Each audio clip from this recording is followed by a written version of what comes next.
दोस्तों आप सभी का स्वागत है फिर से हमारे इस नए ट्रेनिंग के नए एपिसोड में। दोस्तों ये ट्रेनिंग का तीसरा दिन है। आप लोग थोड़ा सब्सक्राइब जरूर कीजिएगा और चैनल को लाइक ज़रूर कर दीजिएगा। दोस्तों चैनल को सब्सक्राइब और लाइक ज़रूर कीजिएगा दोस्तों।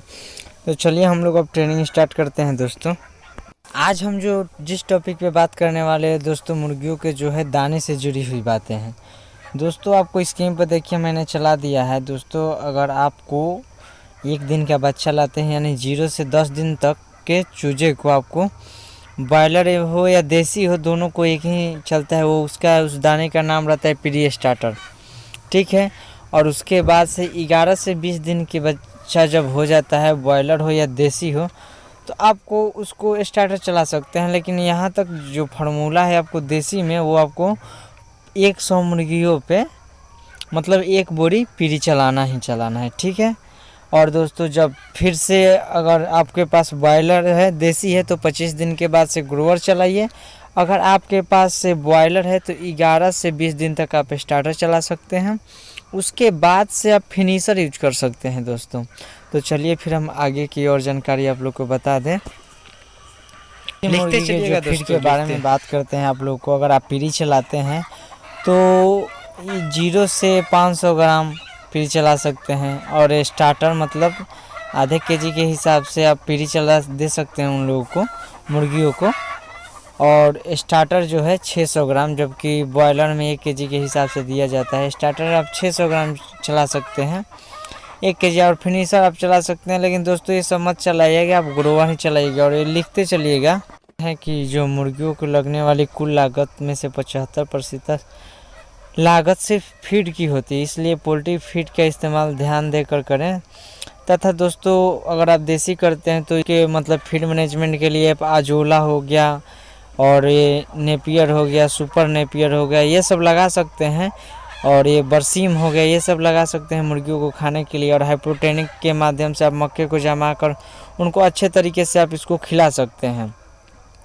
इससे आपका क्या होगा, फीड कॉस्ट कम होगा। अब ये तो नए तरीके में आप BSF फार्मिंग भी कर सकते हैं। और सब्जी का जितना भी वेस्टेज है मार्केट से लाके और होटलों का खाना आप मुर्गियों को दे सकते हैं। इससे क्या होगा, आपको फीड में कॉस्ट में कम आएगा, तो मुर्गियों पर क्या होगा, लागत कम पड़ेगा। इससे आपको ज़्यादा प्रॉफिट मिलेगा। तो चलिए अब फिर नेक्स्ट चैप्टर पर बात करते हैं आप सबको, नेक्स्ट टॉपिक पे। जो हम बात करने वाले हैं वो पानी की आपकी व्यवस्था पे यानी वाटर मैनेजमेंट के बारे में। आप या तो देसी का फार्मिंग करें या बॉयलर का करें या डबल FG का करें, लेकिन दोस्तों पानी मैनेजमेंट और फीड मैनेजमेंट बहुत ही ज़रूरी है मुर्गियों में। दोस्तों अगर आपके पास बॉयलर मुर्गी पालते हैं तो वो 1 किलो दाना खाती है तो 2 से 3 लीटर पानी की आपकी खपत होती है।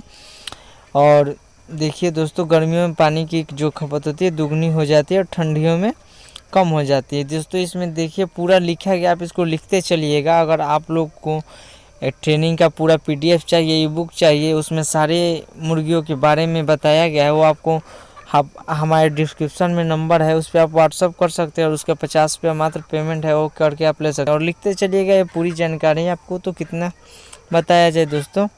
अगर देखिए आप अगर पानी यूज करते हैं तो उसमें जो एक सैनिटाइज़र आता है उसमें इसमें नाम दिया गया, आप इसे लिख लीजिएगा। पानी में सैनिटाइज़र का इस्तेमाल ज़रूर कीजिएगा, क्योंकि इससे आपको क्या होगा कि साफ़ सुथरा पानी पीने को मुर्गियों को मिलेगा तो बीमारी कम आएगी। तो फिर चलिए एक नए टॉपिक पर फिर से बात करते हैं दोस्तों। जिस बारे की आपको जानकारी चाहिए वो जानकारी ये सबसे बहुत ही महत्वपूर्ण टॉपिक है। देखिए दोस्तों अगर आप बॉयलर कर रहे हो या देसी मुर्गी का फार्मिंग कर रहे हो तो उसमें स्पेस का मैनेजमेंट बहुत ही ज़रूरी है। दोस्तों अगर आप देसी मुर्गी का फार्मिंग कर रहे हैं तो पर बर्ड के लिए 1 स्क्वायर फीट जरूरी रहता है कम से कम। अगर आप बॉयलर कर रहे हैं तो उसको आप 1.5 से 2 फीट रखिएगा तो बहुत ही ज़्यादा सही रहता है, क्योंकि उसमें क्या होता है कि आपकी जो मुर्गियों की होती है वो ग्रोथ अच्छी रहती है, शाइनिंग बरकरार रहती है और मुर्गियाँ एक पे एक चढ़ के मरती नहीं हैं। दोस्तों जहाँ तक ये बात किया जाए कि दोस्तों बॉयलर मुर्गियाँ जो हैं उनमें स्पेस के लिए काफ़ी दिक्कतें होती हैं, क्योंकि अगर गर्मी का दिन है तो 1.5 से 2 गुना रखें तो सही रहेगा। अगर ठंडी का मौसम है तो 1 स्क्वायर फीट भी रखिएगा तो सही है। दोस्तों ये लिखते चलिएगा, क्योंकि जानकारी महत्वपूर्ण है आप लोग के लिए ये पूरा लिखते चलिएगा।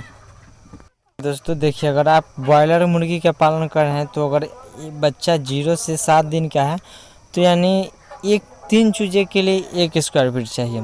और दूसरा सप्ताह जैसे ही चालू होता है 7 से 14 दिन का, वो 2 चूजे के लिए 1 फीट हो जाता है। अगर तीसरा सप्ताह चालू होता है जबकि 1 किलो साइज में आने वाला था, 1 चूजे के लिए 1 स्क्वायर फीट चाहिए। और 1 से 1.5 किलोग्राम में 1.25 वर्ग फुट 1 फुट चाहिए। 1.5 किलो में इतना। 1 से अगर 15 दिन का है तो 3 चूजे के लिए 1 स्क्वायर फीट चाहिए दोस्तों।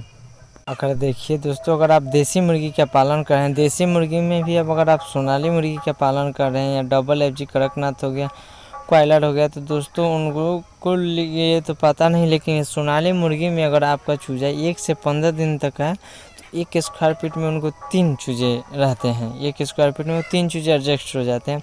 और 1630 दिन का हो जाते हैं तो 1 स्क्वायर फीट में 2 चूजे।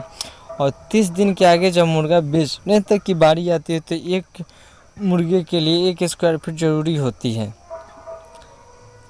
तो फिर एक बात आपको बहुत ही जानकारी की है दोस्तों, अगर आप बॉयलर मुर्गी पालते हो या देसी, लेकिन रोशनी लाइट मैनेजमेंट की बहुत ही ज़रूरी रहते हैं दोस्तों। अगर आप बॉयलर पालते हैं तो चूज़ों को 23 घंटा लाइट देना जरूरी रहता है। अगर आप देसी पालते हैं तो उसको लाइट कम भी रहेगा तो चलेगा, लेकिन थोड़ा सा नाइट में लाइट बंद मत कीजिएगा, बहुत कम कीजिएगा, क्योंकि लाइट रहेगा तो वो पानी वानी पिएगी तो स्वस्थ रहेगी दोस्तों। और ये जो पीठ पे मारने की जो बीमारी आ जाती है जिसको कैम्बोसिन बोलते हैं, वो आपको मुर्गियों के पास नहीं आएगी। ये ज़्यादातर ये बॉयलर में तो आता नहीं है, लेकिन ये देसी मुर्गियों में आता है ज़्यादातर। जैसे सोनाली हो गया, डबल FG हो गया, उसमें दोस्तों ये अगर आपके मुर्गियों में ये बीमारी आ जाती है तो उसको आप कर सकते हैं उसको लाइट रात को बंद कर दें, तभी ये रुक सकती है।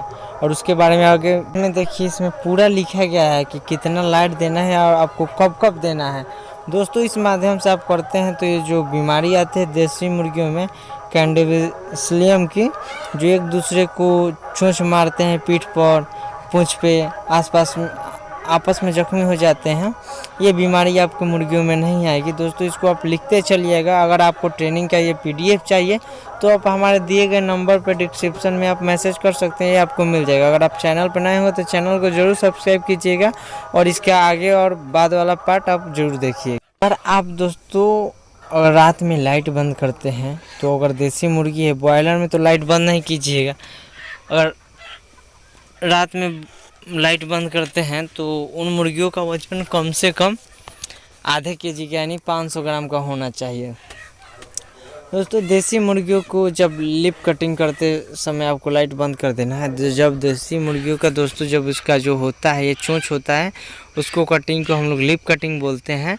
तो चोंच काटते समय उसको क्या करना है, लाइट बंद कर देना है।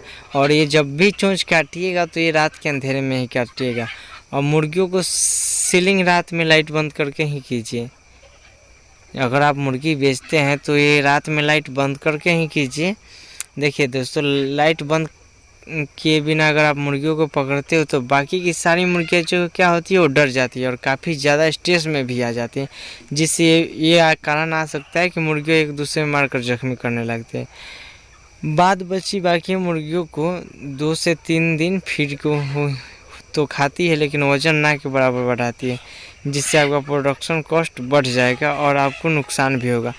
इसी प्रकार दोस्तों ये पूरा लिख लीजिएगा। अगर आपको ट्रेनिंग का PDF चाहिए तो हमारे दिए गए नंबर पे आप संपर्क कर सकते हैं। उसका जो मेरा नंबर है वो डिस्क्रिप्शन में आपको दे देंगे दोस्तों। अगर आप चैनल पर नए होंगे तो चैनल को सब्सक्राइब जरूर कर दीजिएगा और लाइक करके ज़रूर बताइएगा कि आपको कमेंट करके ज़रूर बताइएगा कि वीडियो कैसा लगा।